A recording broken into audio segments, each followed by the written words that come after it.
Oh, super excited. Hang on a second. Ah, shit, can't do it in there.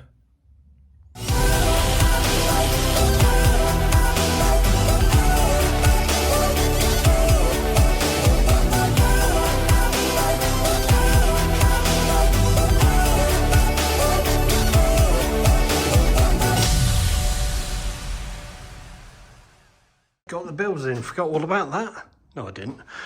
So, yeah, we're having work done, and it involves RSJs and brickwork and stuff, so dust. I was going to do it on there, but obviously I can't. So I put them on this sofa. So that is the 32-inch version of the Avtex TV and the soundbar to go with it. And you got a little bit of a deal because we were buying all three. The third option being an Avtex Tourer 3. So I've got an Avtex Tourer 1, so time for an uplift or an upgrade. So anyway, I'll talk to you in a minute about that. But here we go. Well, hopefully this will work. So why did I get the Tourer 3? As I mentioned already, had the Tourer 1. There's probably a couple of reasons. Probably because this ought to be, I say ought to be, all these things are ought to be, aren't they? Because you buy something without really knowing what it's like. So I'm hoping that this is an awful lot quicker all round to be able to search and navigate. Well, no, navigation was all right, but it was searching. It took forever. Now, there's also the battery life compared to the old one to this one. It's supposed to be a lot better. We'll see. So as you know, the reason why you have one of these Tourer editions, so you can put the height and length of your vehicle in, and then it won't take you down roads that you're not supposed to go, unlike conventional GPS systems. There's a couple of things on it which I do like the look of. So obviously this is a Caravan and Motorhome Club edition, so it's got all the maps for them. What it hasn't got is the maps for the other club sites. Guess where I'm going the first one, so I need to go into POI and load them. Go through that and show you that in a second. But probably this one, the Tourer 3 though, has this option, which is new to me, which is the vehicle and the trailer at the same time. So that's good. It also has a bird's eye view, and I mean that's even straight to your pitch. You can see the caravan pitches around the outside there. Sorry about the drilling, it's just the way it is. The builders are in. It also has down the bottom here conventional zone routing as well. So hopefully it will either tell you about these environmental routes or it will navigate round them. So we'll see. Now, so let's unbox this bad boy and see what there is. Oh, is there. Okay, so here we go. What we got? We got the usual welcome pack. Oh, actually, that is the Garmin sat nav itself. That's pretty identical to the one I've got. Oh, USB-C now.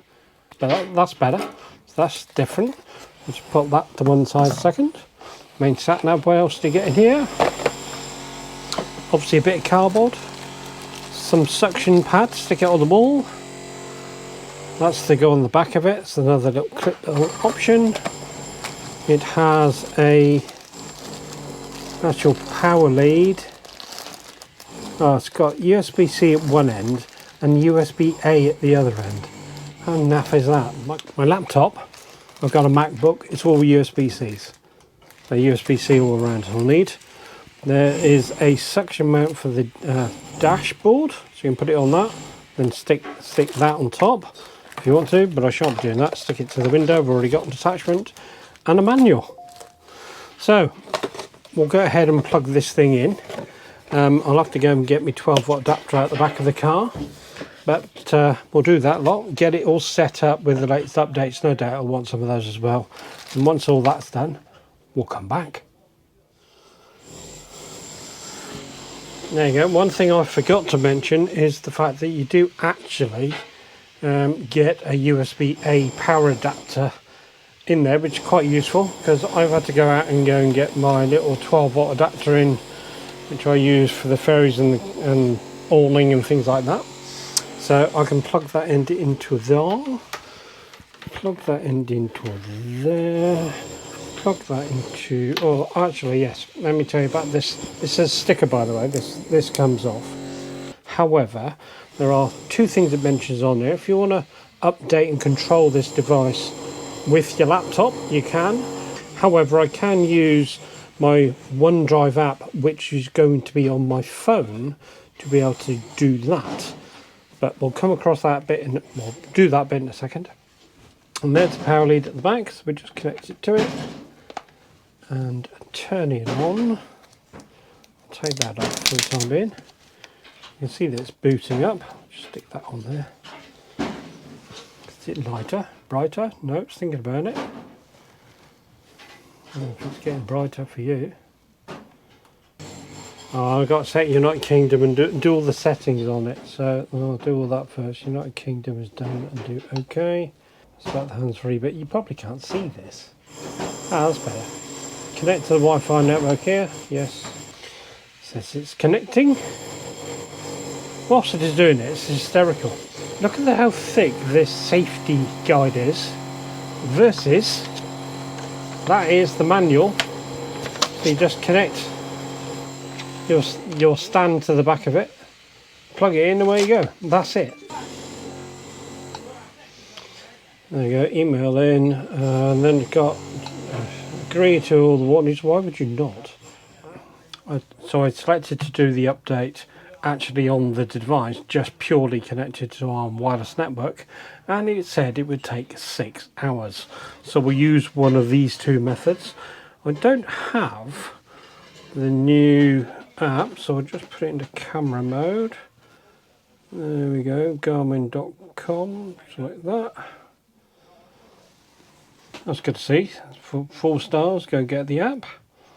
Whilst that's doing that, I'll get a cable and connect USB-C straight to my laptop. Well, you can see it there actually. That's all got USB-C ports on it. So we'll see how long that takes. Get that, plug that into there, back of there. Open up laptop. Plug that in. I've already got the Garmin Express app on this laptop, so it should see it straight away. Yeah, the progress bar is going along. Oh, it's lined up now. 23. Oh, that's good. End user license agreement accept. Agree to the warning. Car mode. Let me just put it in car mode. There you go. Right. The app's now saying it's checking for updates, and it's going to take 3 hours on here apparently. Well, that didn't take 3 hours, more like 5 minutes. Anyway, that says restart your Avtex Tourer 3, so I've unplugged it, it's restarting and applying the updates. Oh, that might take several minutes. Oh no. You can see me, that's a bright shiny screen that is.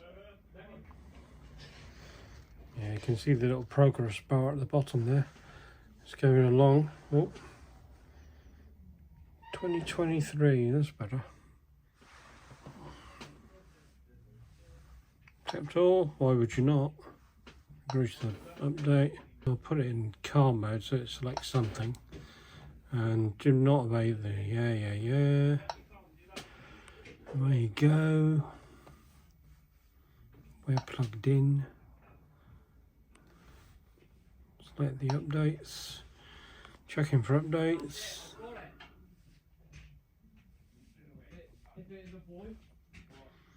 Up to date. It's the map. Oh, it's the software was updated. Now it wants the map. Okay, just select computer mode, and will that just auto change? Because I haven't done anything to the computer so far. Well, that's not very good. I've got 100 meg broadband here. In fact, I've got more than 100 meg, but this is only updating at around about the 10 meg mark. I've seen it go to 10, 8.9. As you can see, it's going to take hours to update the map on this. So this is not something you would want to do without it being powered, and probably not even remotely. It's going to be quite knackering on your batteries. But there we go, I'll do it on my laptop. I'll come back to you when this is done. Well, it is slowing down in terms of its megabits per second there on the left hand side, but that has not been 4 hours, 3 hours, 6 hours. It's more like 30 minutes, I suppose, for it to get from beginning to end. So I think their progress bar needs a little bit of work. But anyway, we're nearly there.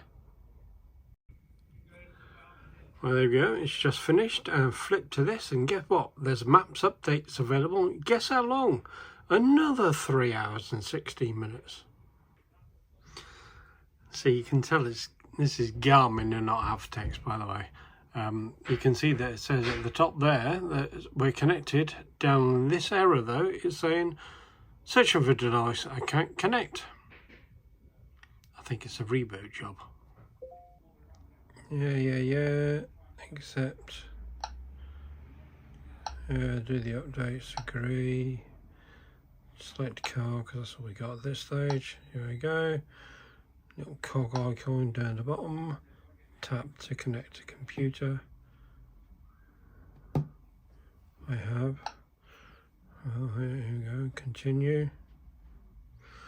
Right. You should change to connected.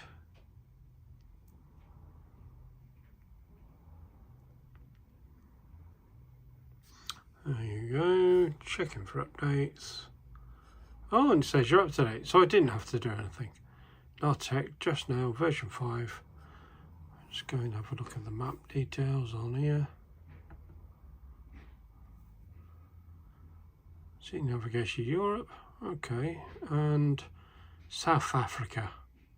Yeah, don't think I need to go there. Okay, over to that Drive app on my phone. So what does this do? Well, the app obviously covers dash cams at the top and their speak series down the bottom, but we only want the middle bit. And then once paired and enabling voice calling, don't know if I'll be using that bit, offers me the ability to search a destination, find it, check that it's all okay, and then send it to the device. Oh, that's pretty good. So let's try it. I'll just put in Bristol Airport and see what it does. I set Bristol Airport on my phone, send it to device. There it is, Bristol Airport. Reckon it will take an hour and a bit to get there, which is about right. So I do like this bird's eye view where it does kind of show you where you are or where you're going. Play with that. So there we go, that'll do for today. I've got it set on the trailer and caravan mode because you can see this is quite cool now, so I can put the length of the whole lot in and the length of the caravan and the height of the whole unit, which actually is the height of the caravan, and select that. No, off you go. Select that bit. In terms of the POIs for the caravan and camping club, I can't see where you add POIs, so I'll have to do a bit of research on that. I've got them downloaded on my computer, but there's no POI bit on here anymore. If you go into where to, for example, obviously it has all the maps for all the c&mc club sites and various other places, ASCII and so on, but there is nowhere that I can see. Well, perhaps you're going to personalise. No, boats category, favourite. No, I don't get any favourites apart from usual. Sorry, one thing I did download was the bird's eye view. You have to download them on particular areas, so obviously that's where we are at the minute. So it's found those, which is good. But obviously there's more to be done. But anyway, it's got the time and that's all already set up. Wireless connection here, and the battery I can tell already is so much better than the other one. I just now need to put the c&mc maps on it. Well, I'm still in the shed, just getting here before the builders get started. But either way, so Avtex Tor 3. The other nice thing about this, the fact that it's got a USB-C port on it, so no more faffing about looking for cables, and just plug it into everything else. So at least they've updated that. Shame they haven't on the new Caravan. We'll just plug that into there. So the plan now is to put on the maps, POI maps that I did before on the Tora 1 to gain me access to all the caravan and camping club sites. I'm just going to accept on here. As you can see, it's not actually charging, it's just running it, but the battery on this lasts a long time anyway. So what I shall do is I'll then go into the POIs bit. Now, where is that on here? So I'll just select that. Then you can see all the other club sites already on there. So I'll just scroll down a little bit. What it does is it creates this custom POIs at the bottom bit. So I'll just like that. And then there are all the camping sites for the other club. Forest, and as you can see, I've got the forest one in twice. I don't know why I've got that in there twice, but it's got the certified sites and the club sites. There is no logo, so there's no need for you to download the actual BMP files, which is the image files, so we can just push them onto this. So what I'll do is I'll just spin over to my screen and you'll be able to see that. Now I went on to the Caravan Club site, found the POIs, created a folder on my local PC and downloaded them all. However, the BMP files, that's the one with the images, are not required, so I delete all 3 of them. And you'll also notice that I've got the camping in the forest duplicated, so I'll delete one of them as well. Now I've got a correct folder with the right 3 files in it. Now at the bottom of the screen is the Garmin Express app. Is open and you can see a little black dot underneath it, which means it's running. And next to that is the Garmin POI loader, which will then put the maps or the folder that I've created actually on the device. So what I need to do is go into settings and disable the sat-nav from running in the background and the Express from opening up as soon as it's connected. So that's that done. Now what I can do is shut the device down. And so to the loader. So we're choosing the top one because I'm going to overwrite or load new files on there. I'm going to tell it where the folder is. I'm going to choose feet as well because I'd rather have that than meters. And there's my destination folder. As a member, it's going to create that folder for you.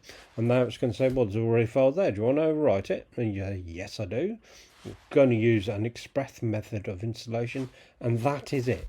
It is really quick. And then do my where. I have moved these POI things around because you can just hold them and then you can move that, which is cool. So the custom POI bit, if I go, I'll just do it that way rather than guess. Try to do it backwards. And as you can see there, I've now got the 3 on there rather than the 4. So it was just quicker to do an overwrite, which is what it said. Do you want to overwrite what's already in there? Yeah, because I had 4 in there and all the BMP files. Didn't use any of those, so that's the 3 certified sites, club sites, camping in the forest, and that's how you install other POIs. So overall, dead chuffed by the power. See the battery indication at the top, superb. The speed of it is really the biggest thing that I wanted. The ability to put in the trailer as a separate item, I'm thinking it's probably more of a gimmick actually, because my Tora 1 would have just had my overall length and overall weight, which is more or less what you need really. Having 2 separate ones, I suppose you could have different profiles for different things. See, as you can see up the top here, I've got car, and then I've got the caravan. And I suppose if you had multiple trailers, you just create more profiles. But yeah, do I think it's a worthwhile investment? I've had my existing Tourer one since the beginning. So I'm going to say yes to this. It's always nice to have an upgrade. You get free maps of it as well. And I do like the fact that you can actually have like a bird's eye view of where it is you're going. It does show pictures on it, so that'd be interesting. I need to see that working. But overall,